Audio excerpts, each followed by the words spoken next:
Hello बच्चों, कैसे हैं आप लोग। उम्मीद करते हैं आप सब अच्छे होंगे।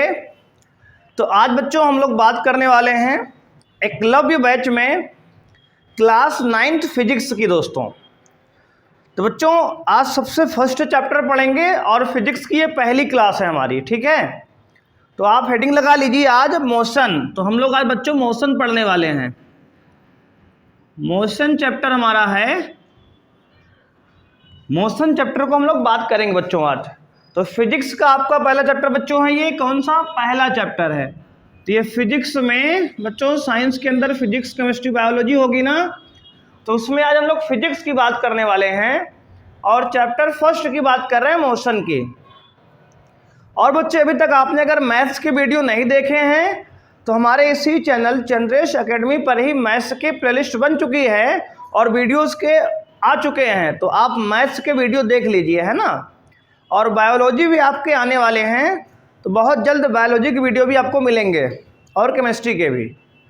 उसके साथ साथ इंग्लिश के वीडियो होंगे। मतलब सारा पैकेज पूरा हमारा एकलव्य बैच में है, तो सारे वीडियो आप देखिए और अच्छे से नोट्स बनाइए। बच्चे सबसे पहले आप डालेंगे मोशन, आज पढ़ेंगे हम लोग। तो मोशन में बच्चे सबसे पहले पढ़ेंगे रेस्ट क्या होता है। रेस्ट यानी विराम बच्चों। तो सबसे पहले पढ़ेंगे रेस्ट क्या है। तो रेस्ट माने जब भी कोई ऑब्जेक्ट क्या बच्चा रुका होता है, जब भी कोई ऑब्जेक्ट रुका होता है उसकी समय के साथ पोजीशन नहीं चेंज होती है तो वह रेस्ट में कहलाता है। जैसे आपका स्कूल बिल्डिंग है बच्चे, है ना, आपका घर है, ये क्या है, रेस्ट में है। क्या है, विराम में है, रेस्ट में, रुका हुआ है, स्थिर है। तो बच्चे डेफिनेशन क्या होगी, any object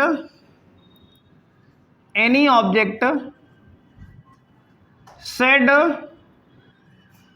to be rest, said to be in rest, any object is said to be in rest if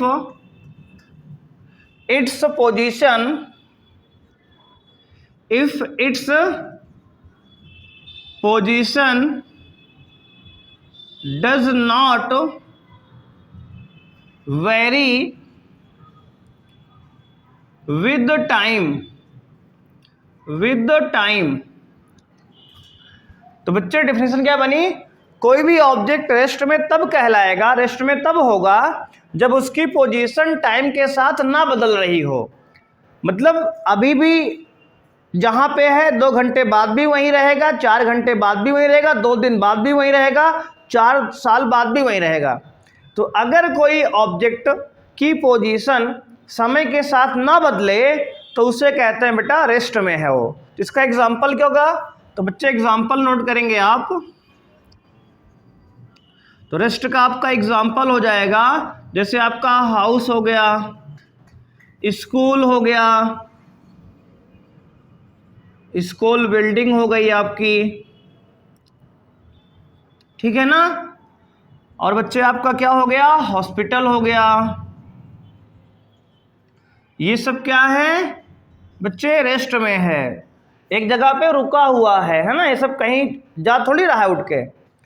तो रेस्ट में बच्चे क्या होता है, जब कोई ऑब्जेक्ट समय के साथ अपनी पोजीशन नहीं चेंज करता तो वह रेस्ट में कहलाता है।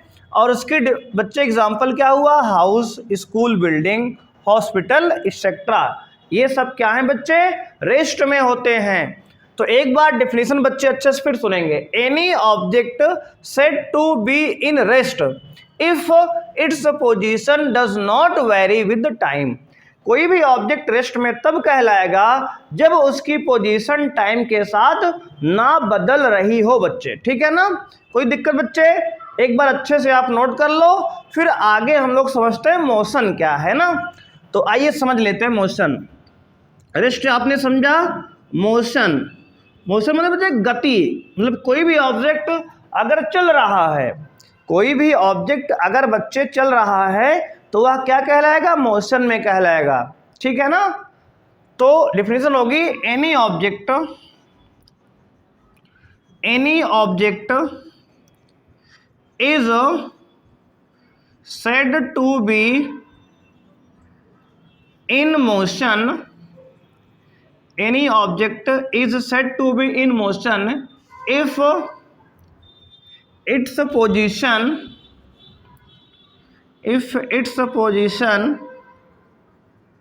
vary with the time अगर बच्चे कोई भी ऑब्जेक्ट मोशन में तब कहलाएगा जब उसकी पोजीशन क्या हो, टाइम के साथ बदल रही हो, चेंज हो रही हो। जैसे बच्चे एग्जाम्पल क्या होगा, जैसे आप कह सकते हो कि मोशन में कौन कौन से ऑब्जेक्ट होंगे। जैसे मूविंग बस है, जैसे बस है, ट्रेन है, ये सब लगातार चलते रहते हैं ना, तो ये सब क्या होंगे, मोशन में होंगे। और मोशन बच्चे क्या होता है, आपकी अर्थ है, लगातार मूव कर रही है अपने एक्सिस के अलॉन्ग ना। और क्या है, प्लैनेट्स हैं, सब क्या कर रहे हैं, लगातार अपने एक्सिस के अलॉन्ग रोटेट कर रहे हैं, घूम रहे हैं, तो ये सब क्या है, मोशन में है। तो मोशन में कौन होगा, मूविंग बस। क्या बच्चे, मूविंग बस हो गई, अर्थ हो गई बच्चे, और सन हो गया, ये सब क्या है, तो आप कहेंगे सर ये सब मोशन में है, ये सब लगातार अपनी पोजीशन को चेंज कर रहे हैं, ठीक है ना। तो मोशन क्या होता है, कोई भी ऑब्जेक्ट मोशन में तब होगा जब वह अपनी पोजीशन को टाइम के साथ साथ चेंज कर रहा होगा। क्लियर बच्चे। तो हमने पढ़ा बच्चों रेस्ट क्या होता है, मोशन क्या होता है। एक बार अच्छे से आप नोट कर लीजिए, उसके बाद इसको बच्चे इरेज करके हम लोग आगे बढ़ेंगे, है ना। तो रेस्ट क्या है बच्चे, जब कोई ऑब्जेक्ट अपनी पोजीशन टाइम के साथ ना बदले, रेस्ट में होगा। और जब कोई ऑब्जेक्ट अपनी पोजीशन टाइम के साथ बदलता है तो वह मोशन में कहलाता है। जैसे बच्चे रेस्ट में हाउस, स्कूल, बिल्डिंग, हॉस्पिटल हो गए, और मोशन में क्या हो गया, मूविंग बस, अर्थ, सन, ये सब क्या है, मोशन में है। तो आइए बच्चे बढ़ते हैं आगे ना, इसको अच्छे से आप नोट कर लीजिए, वीडियो को पॉज करके अच्छे से बच्चे नोट करेंगे, ठीक है ना।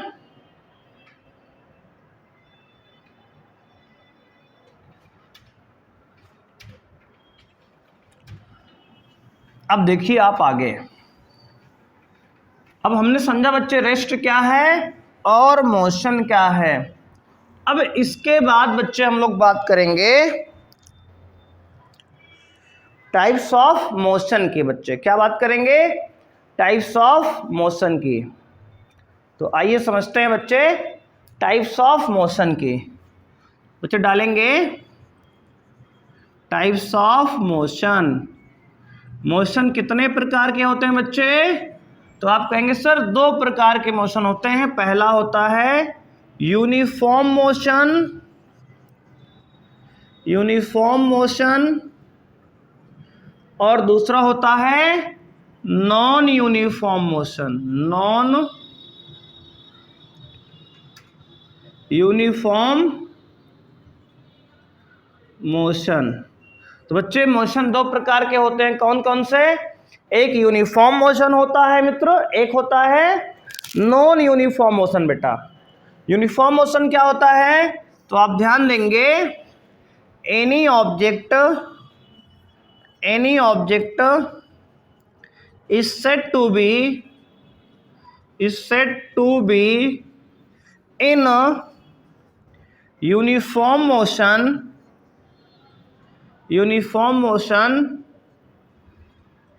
if it travel equal distances in equal interval of time. बच्चे ठीक है, कोई भी ऑब्जेक्ट बच्चे यूनिफॉर्म मोशन में तब कहलाएगा या कहा जाएगा जब वह इक्वल टाइम में इक्वल डिस्टेंस को कवर करता है। ठीक है बच्चे, कोई भी ऑब्जेक्ट यूनिफॉर्म मोशन में तब कहलाएगा जब इक्वल टाइम में इक्वल डिस्टेंस को कवर करता है। ठीक है ना बच्चे, यूनिफॉर्म मोशन में जैसे मान लो हम कह दें कि आपकी मान लो जो है जैसे ट्रेन है, वैसे ट्रेन यूनिफॉर्म होती नहीं है। जैसे मान लो अर्थ है, तो अर्थ क्या है, लगातार सेम स्पीड से घूम रही है ना। मान लो अर्थ की स्पीड अगर सपोज कर लेते हैं कि हर 1 सेकेंड में अर्थ जो है 10 किलोमीटर या 1 किलोमीटर जो भी जाती है। जैसे मान लो अर्थ है, ये अपने एक्सिस के लॉन्ग रोटेट कर रही है, तो मान लो कि 1 मिनट में अर्थ जो है 10 किलोमीटर घूम रही है, ठीक है ना। 1 मिनट में 10 किलोमीटर मान लो अर्थ घूम रही है। फिर अगले मिनट में 1 मिनट में 10 किलोमीटर, फिर अगले 1 मिनट में 10 किलोमीटर, तो क्या होगा, यूनिफॉर्म मोशन कहलाएगा, ठीक है कि नहीं बच्चे। तो क्या होगा, यूनिफॉर्म मोशन होगा। तो इसका एग्जांपल के लिए बच्चे लिखेंगे, तो यूनिफॉर्म मोशन में एग्जांपल लिखेंगे आप, motion of earth, motion of earth बच्चे, motion of sun, motion of sun ETC, ठीक है बच्चे। ये सब क्या है, यूनिफॉर्म मोशन है। ये सब इक्वल टाइम में इक्वल डिस्टेंस को कवर करते हैं। तो यूनिफॉर्म मोशन, उम्मीद है आपको बच्चे समझ में आ गया होगा। अगर कोई ऑब्जेक्ट इक्वल टाइम में इक्वल डिस्टेंस को कवर करता है तो यूनिफॉर्म मोशन में बच्चे कहलाता है, ठीक है ना। क्लियर बच्चे। अब बात करेंगे नॉन यूनिफॉर्म मोशन। तो आप लिखेंगे एनी ऑब्जेक्ट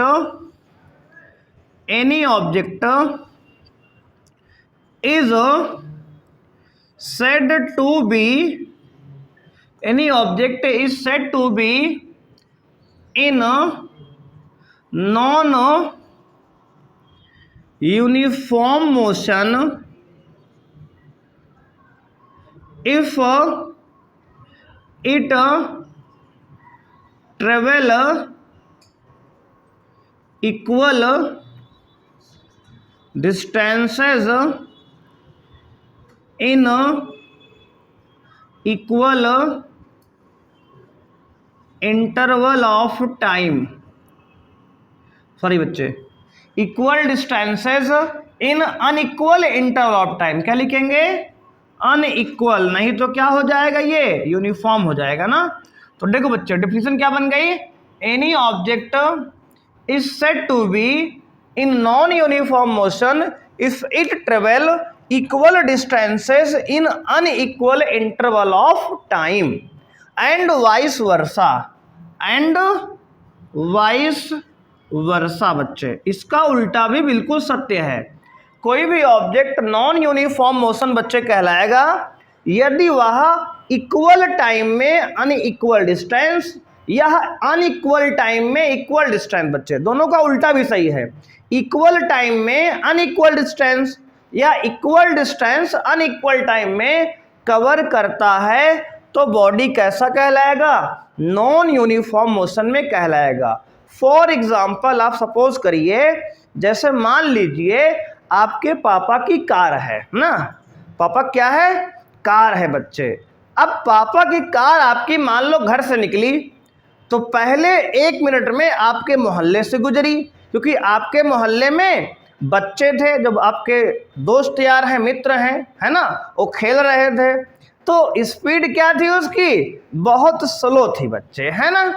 अब उसके बाद आपके पापा मोहल्ले से निकले, रोड पे आ गए, मेन रोड पे, तो स्पीड उसकी बढ़ गई। पहले 1 मिनट में आपके पापा की कार 100 मीटर गई बच्चे, कितना गई, 100 मीटर गई। उसके बाद रोड आ गई, मेन रोड, अगले 1 मिनट में आपकी कार जो है कितनी गई, 500 मीटर गई। उसके बाद बच्चे हाईवे आ गया, फिर आपकी पापा की जो कार है 1 मिनट में 1 किलोमीटर चली गई बच्चे, समझ रहे हो। इक्वल टाइम में अनइक्वल डिस्टेंसेस कवर हो रही हैं बच्चे, अलग अलग डिस्टेंस, पहले 100 मीटर, फिर 500 मीटर, फिर बच्चे 1 किलोमीटर, यानी कि 1000 मीटर चली गई कार 1 मिनट में, है ना। तो आप बच्चे यहाँ देख सकते हैं कि इक्वल टाइम में डिस्टेंस कवर हो रही है, इसे कहते हैं नॉन यूनिफॉर्म मोशन कहते हैं बच्चे। समझ में आया कि नहीं, तो बहुत ही आसान है समझना।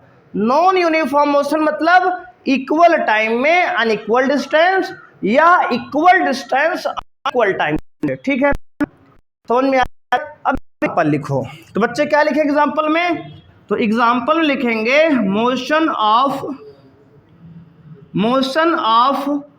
Our car, motion of car, motion of बच्चे कार, ट्रेन, है ना, बस, ये सब बच्चे क्या होता है नॉन यूनिफॉर्म में, क्योंकि जब रोड साफ होती है, खाली होती है, तो हम तेज गाड़ी भगाते हैं, और बच्चे रोड लगा होता है, जाम ट्रैफिक है, हम गाड़ी बहुत आराम से प्यार से चलते हैं, है कि नहीं। तो बच्चे यूनिफॉर्म मोशन आपने समझ लिया कि कोई भी ऑब्जेक्ट यूनिफॉर्म मोशन में तब होता है जब वह इक्वल टाइम में इक्वल डिस्टेंस कवर करता है। जैसे लोग नॉर्मली यूनिफॉर्म वाले हैं ना, क्योंकि हमारी स्पीड कभी ज्यादा होती है, कभी कम होती है, कभी ज्यादा कभी कम, हम ना बच्चे, बात समझ में आ रही है ना। तो अब देखो आगे, नॉन यूनिफॉर्म मतलब स्पीड कम ज्यादा होना, यूनिफॉर्म मतलब बच्चे स्पीड बिल्कुल सेम मेंटेन करके रखना। जैसे अर्थ की स्पीड है, अर्थ अपने एक्सिस के अलोंग लगातार उसी रेशियो से घूम रहा है, बात समझ रहे हो ना आप, उसी स्पीड से, तो ये क्या हो गया यूनिफॉर्म मोशन हो गया। अब बच्चे इतना आप उम्मीद अच्छे से नोट कर लिए होंगे, नहीं किए तो कर लीजिए, है ना। इसका पीडीएफ नोट्स भी आपको वीडियो के डिस्क्रिप्शन में मिल जाएगा, परेशान होने की बात नहीं है, बिल्कुल कलरफुल, है ना, जैसे आपकी टीवी है बिल्कुल कलरफुल, जिसमें बढ़िया गाने आते हैं झमझमा झमझम, है ना, वैसे ही बढ़िया क्या होगा नोट्स आपको मिलेगी। हालांकि आप जरूर नोट कर लीजिए इसको पहले। अब बेटा आइए, उम्मीद आप नोट कर लिए होंगे। अब हम बात करेंगे डिस्टेंस और डिस्प्लेसमेंट की, बहुत इंपॉर्टेंट टॉपिक है, डिस्टेंस और डिस्प्लेसमेंट कवर कर लेते हैं पहले हम। तो बात करते हैं डिस्टेंस क्या होता है बच्चे, डिस्टेंस और इधर डिस्प्लेसमेंट। डिस्प्लेसमेंट बच्चे, डिस्टेंस मतलब होता है लेंथ ऑफ पाथ या total length of path, total length of path is called distance, total length of path is called distance बच्चे, ठीक है, क्लियर बच्चे। अब देखो एक आपको हम डायग्राम दिखाते हैं जिससे आपको डिस्टेंस और डिस्प्लेसमेंट और बेहतर ढंग से समझ में आएगा मित्र, ठीक है ना। मान लीजिए ये आपका घर है, ठीक है बच्चे, ये क्या है आपका घर है, ये इसमें दरवाजा है, ये बच्चे आपका ये विंडो है ना, ये विंडो है, ठीक है, ये आपका बच्चे घर है। ये आपके घर से कुछ दूरी पर आपके दोस्त का घर है ना, ठीक बच्चे, आपके घर से कुछ दूरी पर क्या है आपके दोस्त का घर है। अब मान लो आप अपने घर से निकले, कहाँ निकले बच्चे, अपने घर से निकले, ये आपका घर है, ये दोस्त का घर है, तो ये आपका घर, ये दोस्त का घर, आप यहाँ घर से निकले, ऐसे घूमते हुए दोस्त घर में गए, तो ये हो गया पाथ 1, क्या हो गया बच्चे, पाथ 1 हो गया। और एक बार तो आप ऐसे गए, दूसरी बार बच्चे आप ऐसे घर से निकले, ऐसे घूमते हुए ऐसे पहुंच गए, पाथ 2 हो गया। और एक बार बच्चे सीधे घर से निकले और सीधे ही आप दोस्त के घर पहुंच गए बच्चे, ठीक है ना, सीधे ही घर के दोस्त के पहुंच गए, तो इसको हमने पाथ 3 कह दिया बच्चे, क्या कह दिया, पाथ 3 कह दिया मित्रों, बात समझ में आ रही है दोस्तों। अब देखो total length of path is called distance, बच्चे ये सब डिस्टेंस है। पाथ 1 रास्ते 1 से आप गए तब भी डिस्टेंस है, पाथ 2 से गए वो भी डिस्टेंस है, पाथ 3 से गए वो भी डिस्टेंस है बच्चे, बात समझ में आई। डिस्टेंस माने होता है रास्ते की लंबाई, पाथ लेंथ की, पाथ जो होती है पाथ की लेंथ जो बच्चे होती है वो क्या होती है डिस्टेंस होती है। और बच्चे डिस्प्लेसमेंट क्या होगा, तो डेफिनेशन पहले आप लिख लो, द शॉर्टेस्ट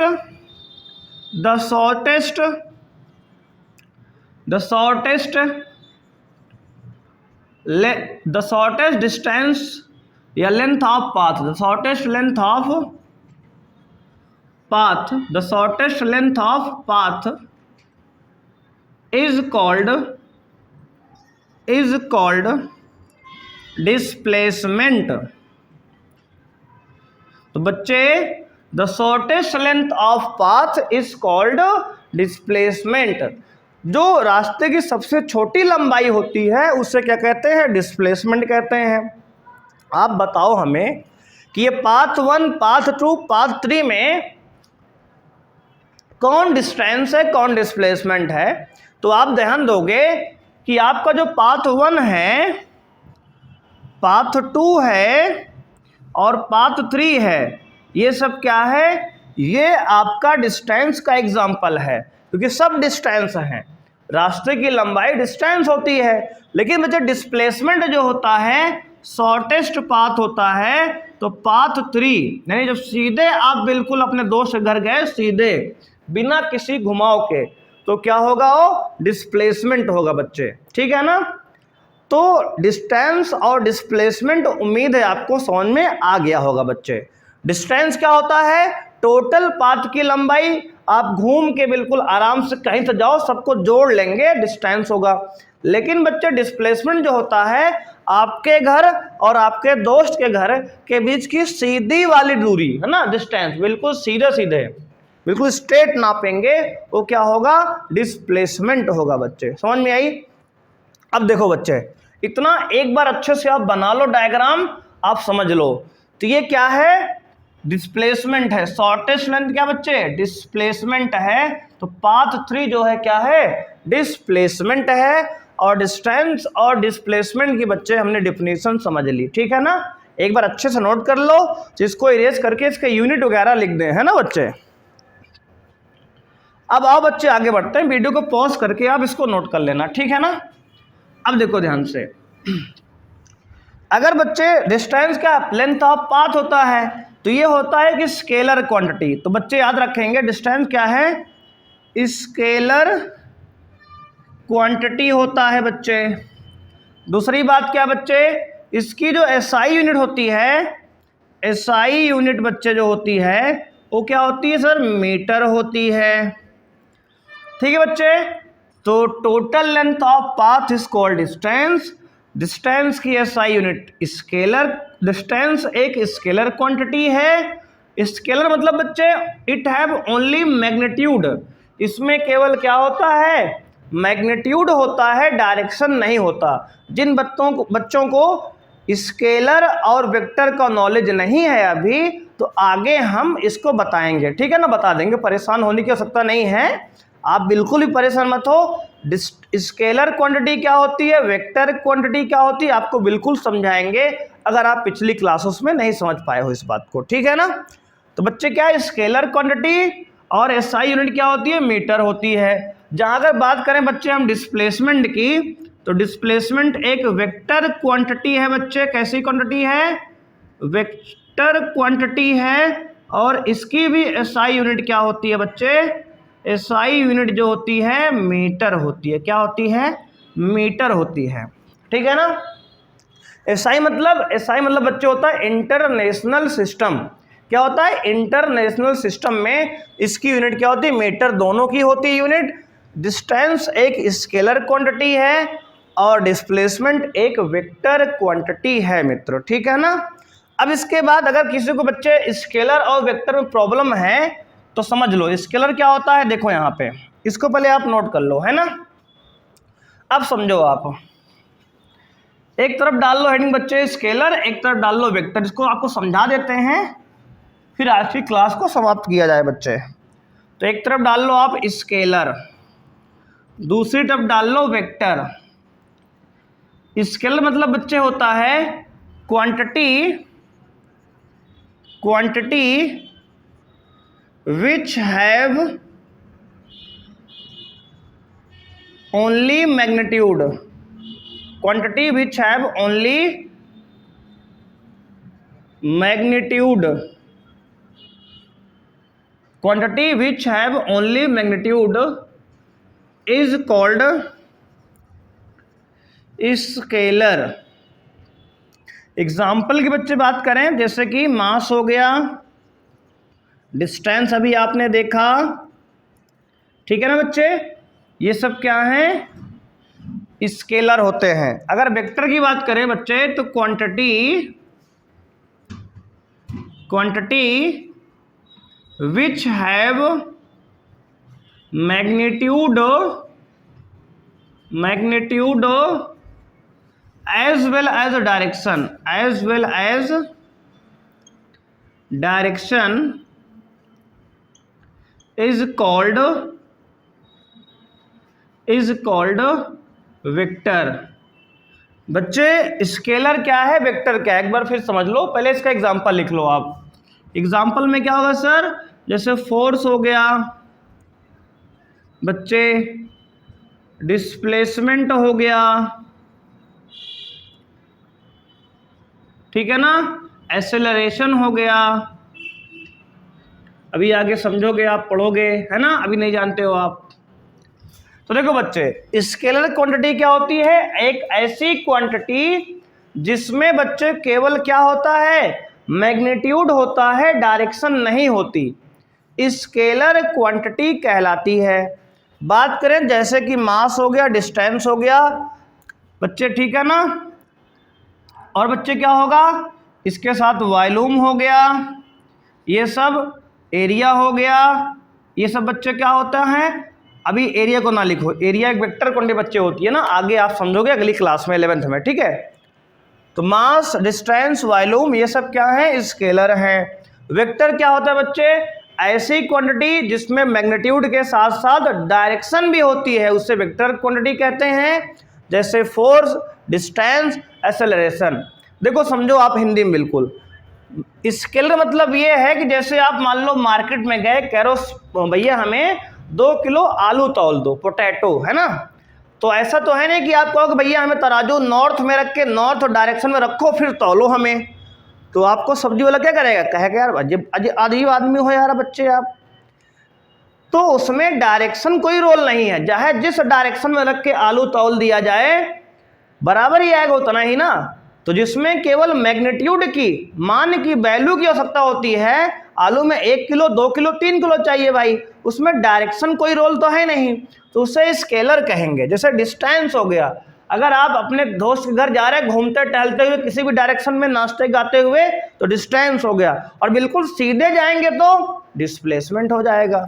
और बच्चे volume, length into breadth into height, ये भी क्या है, स्केलर होता है कि नहीं बच्चे। दूसरी क्वांटिटी है बच्चे वेक्टर। वेक्टर में मैग्नीट्यूड भी चाहिए, डायरेक्शन भी चाहिए। जैसे हम कहते हैं कि आप फोर्स लगाओ, इस बोर्ड पर फोर्स लगाओ, तो इसमें किसी न किसी डायरेक्शन में फोर्स लगा रहे हैं ना हम, तो जिसमें बच्चों डायरेक्शन भी रिक्वायरमेंट हो जाती है, उसे वेक्टर क्वांटिटी कहते हैं।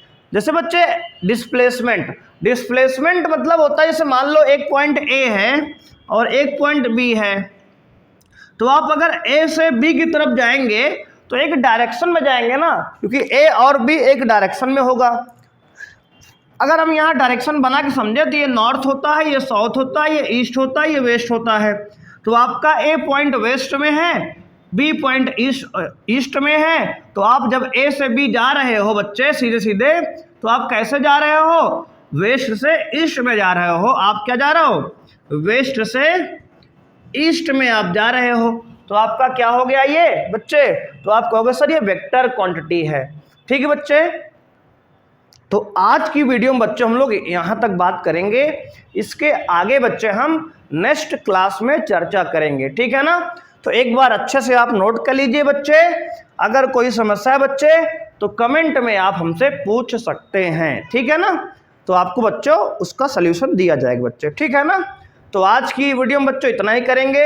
यदि आपने वीडियो को लाइक नहीं किया तो वीडियो को लाइक कर दीजिए, चैनल को सब्सक्राइब कर दीजिए, जिससे बच्चों आने वाली वीडियो के बारे में आपको लेटेस्ट नोटिफिकेशन मिलता रहे बच्चे, ठीक है ना।